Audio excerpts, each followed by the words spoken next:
Hello అండి. కాంచనకి కార్తీక్ ఒక్కడే కొడుకు కదా, మరి సూరజ్ కూడా కాంచన కొడుకు అంటుందేంటి అని అనుకుంటున్నారా? అవునండి, సూరజ్ కూడా కాంచన కొడుకే. మరి తను ఇప్పటి వరకు ఏమయ్యాడు, అసలు ఏంటి, అసలు కాంచన కొడుకే అన్న విషయం ఇప్పటి వరకు కాంచనకు కూడా తెలియదు. అంటే కాంచనకి ఇంకొక బిడ్డ ఉన్న సంగతి తనకు కూడా తెలీదు. అసలు ఏం జరిగింది ఏంటి అనేది వీడియోలో చూద్దాం. లెందీ అయినా సరే మిస్ అవ్వకుండా చూడడానికి అయితే ట్రై చేయండి. వీడియోలోకి వెళ్ళినట్లయితే ఆఫీస్లో జ్యోత్స్న సూరజ్ మాట్లాడుకుంటూ ఉంటే ఇంతలో కార్తీక్ వచ్చి నీతో మాట్లాడాలి రా అని చెప్పి దీప ఛాంబర్లోకి అయితే తీసుకొని వెళ్ళిపోతాడు. వీళ్ళు ఇంత సీక్రెట్గా ఏం మాట్లాడుకుంటున్నారు, నేను కూడా వినాలని బయట నుంచి వింటూ ఉంటుంది జ్యోత్స్న. అప్పుడే కార్తీక్, అసలు నీ గతం గురించి చెప్పు, నీ ఫ్యామిలీ గురించి చెప్పు, నీ పేరెంట్స్ ఎవరు అని అడిగితే నా పేరెంట్స్ ఎవరు లేరని, నాకెవరు లేరని చెప్పాను కదా బ్రదర్, మళ్ళీ అడుగుతున్నావేంటి అని అడుగుతాడు సూరజ్. లేదు బ్రదర్, అంటే ఇప్పుడు లేరు. అసలు నీ పేరెంట్స్ పేర్లేంటి, నువ్వు ఏ ఊరు నుంచి వచ్చావు, నీ పేరెంట్స్ నీకు దూరం కావడానికి కారణం ఏంటి, ఇలా నీ గతం ఉంటుంది కదా, అలా ఏమైనా చెప్పు అని అడిగితే బయట నుండి మాటలు వింటున్న జ్యోత్స్న బావకసలే విషయాలన్నీ ఎందుకని ఆలోచిస్తూ ఉంటుంది. ఇంతలోనే బ్రదర్ ఈ విషయాలన్నీ ఎందుకు అడుగుతున్నాడు, నేను జరిగిన దానికి దీనికి ఏమైనా సంబంధం ఉందా అని ఆలోచిస్తూ ఉంటాడు. ఇంతలోనే జ్యోత్స్న పాకెట్లో ఉన్న ఫోన్ రింగ్ అవడంతో జ్యోత్స్న ఈ మాటలు వింటుందని అర్థమైపోతుంది ముగ్గురికి. ఇక వెంటనే జ్యోత్స్న అక్కడి నుంచి వెళ్ళిపోతుంది. జ్యోత్స్న వెళ్ళిపోయిందిలే, ఇప్పుడు చెప్పు బ్రదర్ అని అంటే ఎందుకు ఇంత పర్టికులర్గా అడుగుతున్నారని అయితే అడుగుతాడు. ఇక బ్రదర్ దగ్గర ఈ విషయం దాచడం తప్పు అని చెప్పి, ఏం లేదు, నిన్న జరిగిన డిస్కషన్ అంతా చూస్తే నీకు జ్యోత్స్న అంటే ఇష్టమని, అలాగే తను నిన్ను ఇష్టపడుతుందని మాకు అర్థమైంది. తాత కూడా మీ ఇద్దరూ సరైన జోడీ అని, పెళ్లి చేస్తే హ్యాపీగా ఉంటారా, నువ్వు మా ఫ్యామిలీ అందరికీ బాగా నచ్చావని అయితే ఆయన చెప్పారు. నీ గురించి తెలుసుకోమన్నారు, అందుకే అడుగుతున్నాను. ఇప్పటికైనా నీ గురించి చెప్పు బ్రదర్.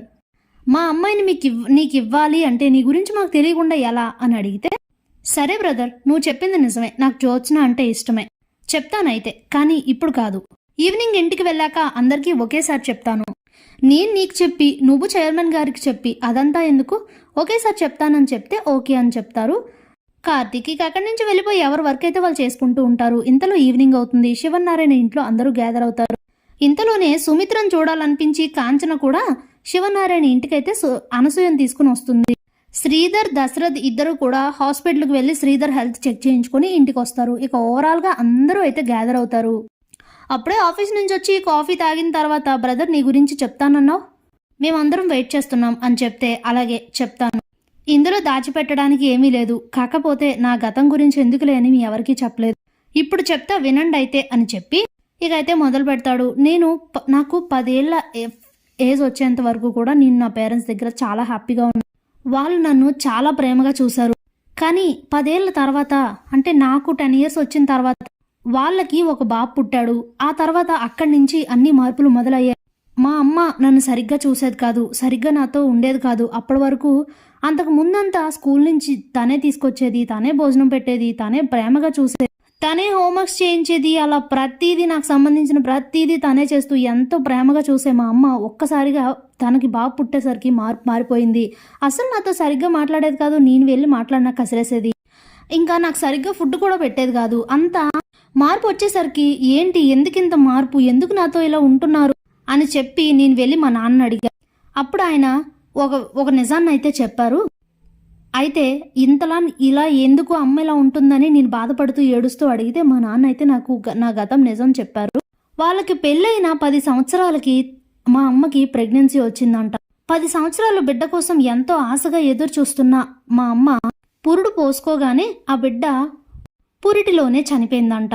ఇక ఆ విషయం మా అమ్మకి తెలియకుండా మా నాన్న మిగతా వాళ్ళందరూ కూడా చాలా బాధపడుతూ ఉంటే, అప్పుడే ఓ పెద్ద ఆయన వాళ్ళ కూతురు డెలివరీ అయిందని చెప్పి బాబుని ఎత్తుకొని ఆడిస్తూ అప్పుడే బయటకు వచ్చి చూస్తే వీళ్ళు బాధపడుతూ ఉండడం చూసారంట. ఏంటి ఏమైంది అని అడిగితే జరిగిందంతా చెప్తే వెంటనే వాళ్ళకు పుట్టిన బాబుని తీసుకొచ్చి మా అమ్మ పక్కన వేశారంట. అంటే నన్ను తీసుకొని వెళ్ళి మా అమ్మ పక్కన వేశారంట.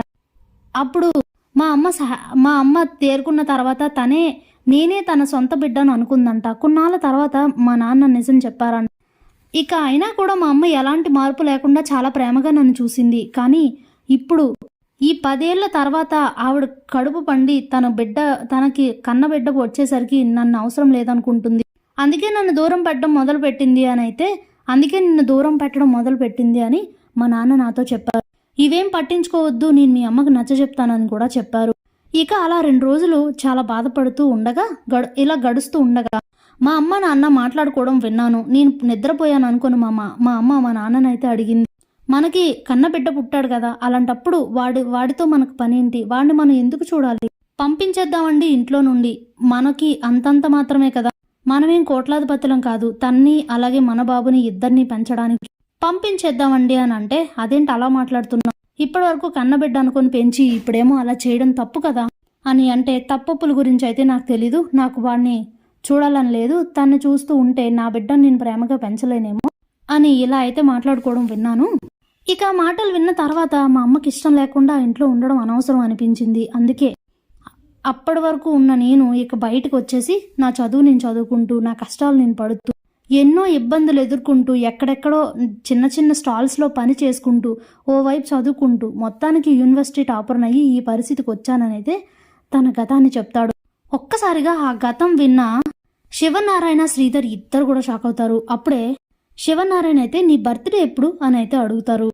నవంబర్ 9th అని అయితే చెప్పగానే పెద్ద షాక్ అయితే తగులుతుంది శివనారాయణ శ్రీధర్ ఇద్దరికి. నువ్వు ఏ హాస్పిటల్లో పుట్టావని చెప్పారు అని అడిగితే గాంధీ హాస్పిటల్లో అని చెప్తాడు. మీ నాన్న ఇతనేనా అని తన శివనారాయణ ఫోన్లో ఉన్న ఫోటో తీసి చూపిస్తాడు. ఆయనే మా నాన్న అని అయితే చెప్తే ఒక్కసారిగా శివనారాయణ షాక్ అయిపోయి అలా సోఫాలో కుప్ప కూలిపోతారు. ఏ నాన్న ఏమైంది అని అందరూ కంగారు పడుతూ ఉంటే అప్పుడే ఇక కాంచన అయితే అడుగుతుంది, ఎందుకు నాన్న అంతలా బాధపడుతున్నావు, ఏమైంది అసలు, సూరజ్ ఎవరు అని అడిగితే సూరజ్ ఎవరో కాదమ్మా, నీ కన్న కొడుకు, నీ కన్న బిడ్డ అని అయితే చెప్తాడు. ఒక్కసారిగా షాక్ అయిపోతుంది కాంచన. ఏం నాన్న అని అడిగితే అప్పుడే శ్రీధర్, అవును కాంచన, కార్తీక్ తర్వాత నీకు సెకండ్ ప్రెగ్నెన్సీ వచ్చిన తర్వాత డెలివరీ అయితే పురుట్లోనే బిడ్డ పోయింది అని నీకు చెప్పాను కదా, ఆ బిడ్డ సూరజే అనేసరికి మైండ్ పోతుంది కాంచనతో పాటు ఫ్యామిలీ అందరికీ. ఏంటి మాస్టరు నువ్వు చెప్పేది నిజమా అని అడుగుతాడు కార్తీక్. అవునరా, ఈ విషయం నాకు మామయ్య గారికి తప్ప ఇంకెవరికీ తెలీదు అని అంటే ఇక కాంచన షాక్ అయి చాలా ఏడుస్తూ ఉంటుంది. అప్పుడే శివనారాయణ, నన్ను క్షమించమ్మా, ఇలా చేయడం తప్పే, కానీ 10 ఏళ్ళైనా పిల్లలు లేరు అనేసరికి ఆ తల్లి బాధ చూడలేక, ఆ కుటుంబం పడే నరకయాతన చూడలేక, మళ్ళీ బిడ్డలు కలుగుతారో కలగరో అని వాళ్ళు బాధపడుతూ ఉంటే, నీకు ఆల్రెడీ కార్తీక్ ఉన్నాడు కదా, ఇంకొక బిడ్డ ఉన్నా లేకపోయినా నీకు మళ్ళీ కలుగుతారులే అని చెప్పి, ఇంకొక బిడ్డ ఉన్నా లేకపోయినా పర్వాలేదని చెప్పేసి నేను వాళ్ళకి తనని ఇచ్చేశాను. నీకు 2 సిజేరియన్ అవ్వడం వలన ఒక సిజేరియన్కి ఉంచుకోవడం బెటర్ అని, ఇంకా వీక్ అయిపోతావని అప్పుడే ఆపరేషన్ చేయించాల్సి వచ్చింది అని చెప్తే కాంచన కూడా శివనారాయణ మీద అయితే ఏమీ కోప్పడదు, కానీ చాలా బాధపడుతూ నన్ను క్షమించు నాన్న అంటూ సూరజ్ని అయితే దగ్గర తీసుకుంటుంది. ఇన్నాళ్ళకి నేను చేరుకున్నది నా కుటుంబం దగ్గరికేనా అంటూ హ్యాపీగా ఫీల్ అవుతాడు సూరజ్ కూడా. నాకు తమ్ముడు ఉన్నాడంటే నాకే షాకింగ్గా ఉంది అనుకుంటూ ఉంటాడు కార్తీక్. అప్పుడే జ్యోత్స్న, అంటే ఏంటి వీడు నాకు బావా, ఏంటో విధిరాత అనుకుంటూ ఉంటుంది. Thanks for watching.